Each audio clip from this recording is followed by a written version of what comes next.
Amazing children. This is Grandma Carla, and it's been a while, but I am back to read for you Little House in the Big Woods. Now, this was a special request by a sweet little girl named Clara. And so I'm going to read this to Clara, but you get to enjoy it. And Clara lives a long way away from me, but I get to see her about once a year, and she requested this book, The Little House in the Big Woods, Chapter 1.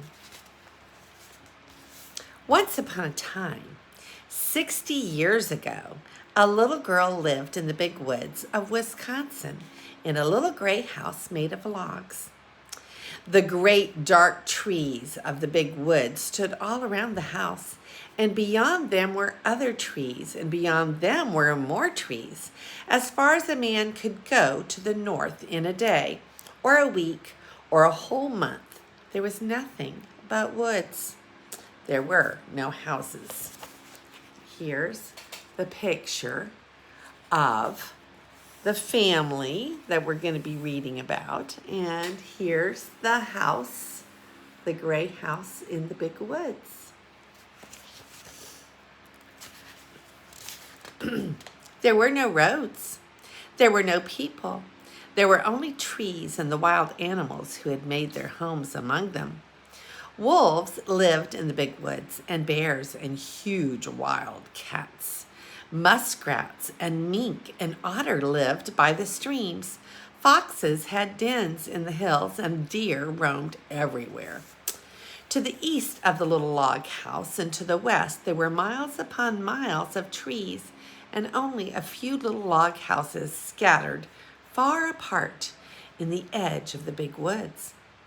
So far as the little girl could see, there was only the one little house where she lived with her father and mother, her sister Mary, and her baby sister Carrie.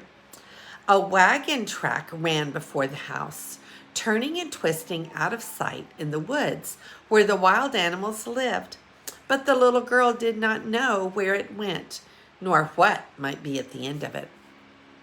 The little girl was named Laura, and she called her father Pa and her mother Ma. In those days and in that place, children did not say father or mother, nor mama and papa, as they do now. At night, when Laura lay awake in the trundle bed, she listened and could not hear anything at all but the sound of the trees whispering together. Sometimes, far away in the night, a wolf howled. Then he came nearer and howled again. It was a scary sound.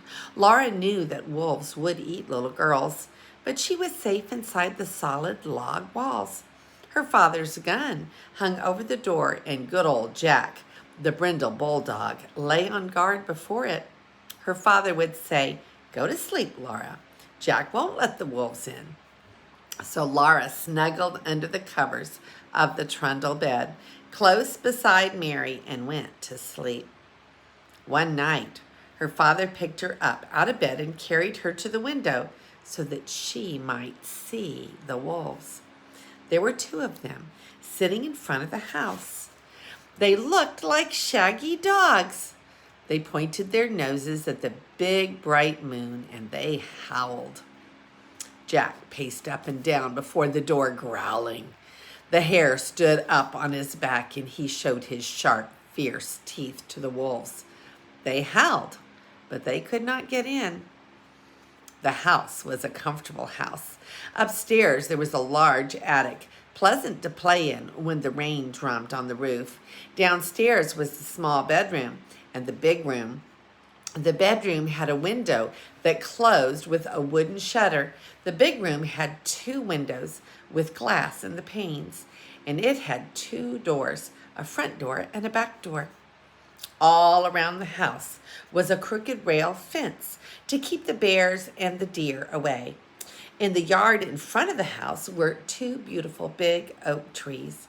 Every morning, as soon as she was awake, Laura ran to look out of the window. And one morning, she saw in each of the big trees a dead deer hanging from a branch.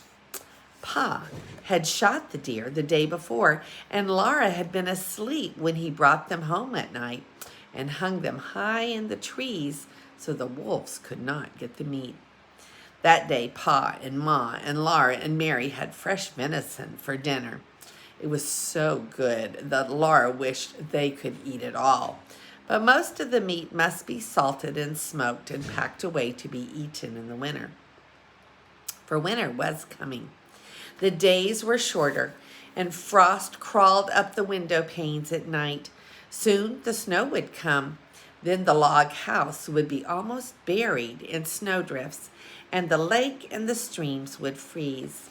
In the bitter cold weather, Pa could not be sure of finding any wild game to shoot for meat. The bears would be hidden away in their dens, where they slept soundly all winter long. The squirrels would be curled in their nest in hollow trees, with their furry tails wrapped snugly about their noses. The deer and the rabbits would be shy and swift. Even if Pa could get a deer, it would be poor and thin, not fat and plump as deer are in the fall. Pa might hunt all day long in the bitter cold, in the big woods covered with snow, and come home at night with nothing for Ma and Mary and Laura to eat. So as much food as possible must be stored away in the little house before winter came. Pa skinned the deer carefully and salted and stretched the hides, for he would make soft leather of them. Then he cut up the meat and sprinkled salt over the pieces as he laid them on the board. Standing on the end of the yard was a tall length cut from a trunk of a big hollow tree. Pa had driven nails inside as far as he could reach from each end. Then he stood up and put a little roof over the top and cut a little door on one side near the bottom. On the piece that he cut out, he fastened leather hinges. Then he fitted it into place, and that was the little door with the bark still on it. After the deer meat had been salted several days, Pa cut a hole near the end of each piece and put a string through it. Laura watched him do this, and then she watched him hang the meat on the nails in the hollow log. He reached up through the little door and hung meat on the nails as far up as he could reach. Then he put a ladder against the log, climbed up to the top, moved the roof to one side, and reached down inside to hang meat on those nails too. Then Pa put the roof back on again, climbed down the ladder, and said to Laura, "Run over to the chopping block and fetch me some of those green hickory chips, new, clean, white ones." So Laura ran to the block where Pa chopped wood and filled her apron with the fresh, sweet-smelling chips. Just inside the little door in the hollow log, Pa built a fire of tiny bits of bark and moss, and he laid some of the chips on it very carefully. Instead of burning quickly, the green chips smoldered and filled the log with thick, choking smoke. Pa shut the door, and a little smoke squeezed through the crack around it. And a little smoke came out through the roof, but most of it was shut in with the meat. "There's nothing better than good hickory smoke," Pa said. "That will make good venison that will keep anywhere in any weather." Then he took his gun, and slinging his axe on his shoulder, he went away to the clearing to cut down some more trees. So there is the log, the hollow log, and they could get into the hollow log from the little door, and then up at the top, and Pa had hung the venison meat all in that log, and now they were smoking it. There was Laura running with her apron full of the chips of hickory so that she could help Pa start the smoking. Laura and Ma watched the fire for several days. When smoke stopped coming through the cracks, Laura would bring more hickory chips, and Ma would put them in the fire under the meat. All the time, there was a little smell of smoke in the yard, and when the door was opened, a thick, smoky, meaty smell came out. At last, Pa said that the venison had smoked long enough. Then they let the fire go out, and Pa took all the strips and pieces of meat out of the hollow tree. Ma wrapped each piece neatly in paper and hung them in the attic where they could keep safe and dry. One morning, Pa went away before daylight with the horses and the wagon, and that night he came home with a wagon load of fish. The big wagon box was piled full, and some of the fish were as big as Laura. Pa had gone to Lake Pepin and caught them all with a net. Ma cut large slices of flaky white fish without one bone for Laura and Mary. They all feasted on good, fresh fish. All they did not eat fresh was salted down in barrels for the winter. Pa owned a pig. It ran wild in the big woods, living on acorns and nuts and roots. Now he caught it and put it in a pen made of logs to fatten it. He would butcher it as soon as the weather was cold enough to keep the pork frozen. Once in the middle of the night, Laura woke up and heard the pig squealing. Pa jumped out of bed, snatched his gun from the wall, and ran outdoors. Then Laura heard the gun go off once, twice. When Pa came back, he told what had happened. He had seen a big black bear standing beside the pig pen. The bear was reaching into the pen to grab the pig, and the pig was running and squealing. Pa saw this in the starlight, and he fired quickly. But the light was dim, and in his haste he missed the bear. The bear ran away into the woods, not hurt at all. Laura was sorry Pa did not get the bear. She liked bear meat so much. Pa was sorry too, but he said, "Anyway, I saved the bacon." The garden behind the little house had been growing all summer. It was so near the house that the deer did not jump the fence and eat the vegetables in the daytime, and at night Jack kept them away. Sometimes in the morning there were little hoof prints among the carrots and the cabbages, but Jack's tracks were there too, and the deer had jumped right out again. Now the potatoes and the carrots and the beets and the turnips and the cabbages were gathered and stored in the cellar, for freezing nights had come. Onions were made into long ropes, braided together by their tops, and then were hung in the attic beside wreaths of red peppers strung on threads. The pumpkins and the squashes were piled in orange and yellow and green heaps in the attic's corners. The barrels of salted fish were in the pantry, and yellow cheeses were stacked on the pantry shelves. Then one day, Uncle Henry came riding out of the big woods. He had come to help Pa butcher. Ma's big butcher knife was already sharpened, and Uncle Henry had brought Aunt Polly's butcher knife. Near the pig pen, Pa and Uncle Henry built a bonfire and heated a great kettle of water over it. When the water was boiling, they went to kill the hog. Then Laura ran and hid her head on the bed and stopped her ears with her fingers so she could not hear the hog squeal. "It doesn't hurt him, Laura," Pa said. "We do it so quickly." But she did not want to hear him squeal. In a minute, she took one finger cautiously out of her ear, and she listened. The hog had stopped squealing. After that, butchering time was great fun. It was such a busy day with so much to see and do. Uncle Henry and Pa were jolly, and there would be spare ribs for dinner, and Pa had promised Laura and Mary the bladder and the pig's tail. As soon as the hog was dead, Pa and Uncle Henry lifted it up and down in the boiling water until it was well scalded. Then they laid it on a board and scraped it with their knives, and all the bristles came off. After that, they hung the hog in a tree, took out the insides, and left it hanging to cool. When it was cool, they took it down and cut it up. There were hams and shoulders, side meat and spare ribs and belly. There was the heart and the liver and the tongue and the head to be made into head cheese, and the dishpan full of bits to be made into sausage. The meat was laid on the board in the back door shed, and every piece was sprinkled with salt. The hams and the shoulders were put into a pickle and brine, for they would be smoked like the venison in the hollow log. You can't beat hickory-cured ham, Pa said.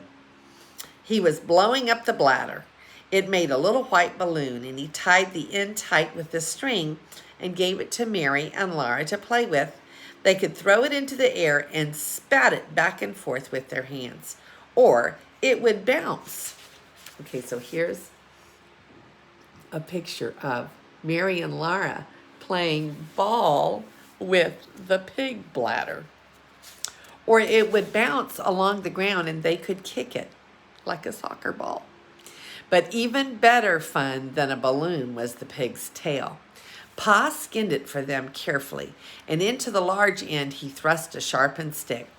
Ma opened the front of the cook stove and raked hot coals out onto the iron hearth.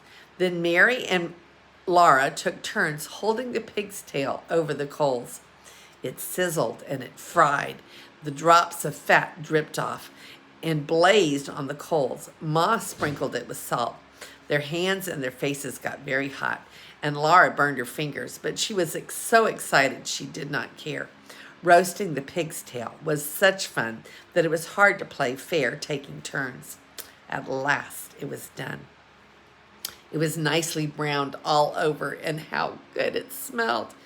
They carried it into the yard to cool it, and even before it was cool enough, they began tasting it and burning their tongues. They ate every little bit of meat off of those bones, and then they gave the bones to Jack, and that was the end of the pig's tail. There would not be another one until next year. Uncle Henry went home after dinner, and Pa went away to his work in the big woods. But for Laura and Mary and Ma, butchering time had only just begun. There was a great deal for Ma to do, and Laura and Mary helped her. All that day and the next day, Ma was trying out the lard in the big iron pots on the cook stove. Laura and Mary carried wood and watched the fire. It must be hot, but not too hot, or the lard would burn. The big pots simmered and boiled, but they must not smoke. From time to time, Ma skimmed out the brown crackling. Then she put them in a cloth and squeezed out every bit of the lard, and then she put the cracklings away. She would use them to flavor Johnny cake later. Cracklings were very good to eat, but Laura and Mary could have only a taste. They were too rich for little girls, Ma said. Ma scraped and cleaned the head carefully, and then she boiled it till all the meat fell off the bones. She chopped the meat fine with her chopping knife in the wooden bowl. She seasoned it with pepper and salt and spices. Then she mixed the pot liquor with it and set it out in a pan to cool. When it was cool, it would be cut into slices, and that was head cheese. The little pieces of meat, lean and fat, that had been cut off the large pieces, Ma chopped and chopped until they were all chopped fine. She seasoned it with salt and pepper and with dried sage leaves from the garden. Then with her hands, she tossed and turned it until it was well mixed, and she molded it into balls. She put the balls in a pan out in the shed where they would freeze and be good to eat all winter. That was the sausage. When butchering time was over, there were the sausages and the head cheese, the big jars of lard, and the keg of white salt pork out in the shed, and in the attic hung the smoked hams and shoulders. The little house was fairly bursting with good food stored away for the long winter, and the pantry and the shed and the cellar were full, and so was the attic.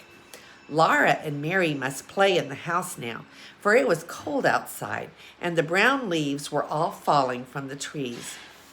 The fire on the cook stove never did go out. At night, Pa banked it with ashes to keep the coals alive until morning. The attic was a lovely place to play. The large round colored pumpkins made beautiful chairs and tables. The red peppers and the onions dangled overhead. The hams and the venison hung in their paper wrappings, and all the bunches of dried herbs, the spicy herbs for cooking and the bitter herbs for medicine, gave the place a dusty, spicy smell. Often the wind howled outside with a cold and lonesome sound, but in the attic, Laura and Mary played house with the squashes and the pumpkins, and everything was snug and cozy. Mary was bigger than Laura, and she had a rag doll named Nettie. Laura had only a corn cob wrapped in a handkerchief, but it was a good doll. It was named Susan. It wasn't Susan's fault that she was only a corn cob. Sometimes Mary let Laura hold Nettie, but she did it only when Susan couldn't see. The best times of all were at night. After supper, Pa brought his traps in from the shed to grease them by the fire. He rubbed them bright and greased the hinges of the jaws and the springs of the pans with a feather dipped in bear's grease. There were small traps and middle-sized traps and great bear traps with teeth in their jaws that Pa said would break a man's leg if they shut it onto it. While he greased the traps, Pa told Laura and Mary little jokes and stories, and afterward he would play the fiddle. The doors and the windows were tightly shut, and the cracks of the window frames stuffed with cloth to keep out the cold. But Black Susan the cat came and went as she pleased, day and night, through the swinging door of the cat hole in the bottom of the front door. She always went in very quickly so the door would not catch her tail when it fell shut behind her. So here is a picture of Mary and Laura up in the attic among all of the vegetables and fruits they were storing, and Laura had a little corn cob doll.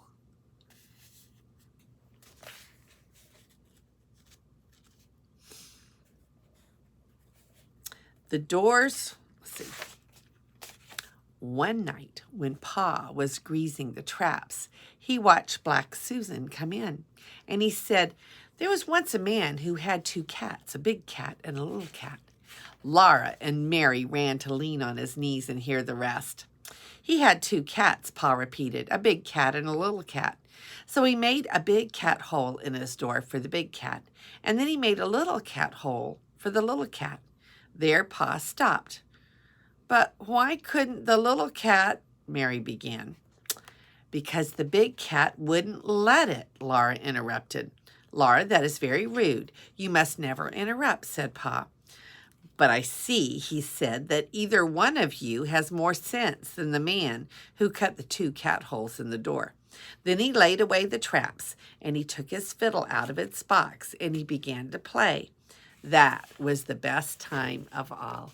And here's the picture of Pa greasing his traps and telling stories.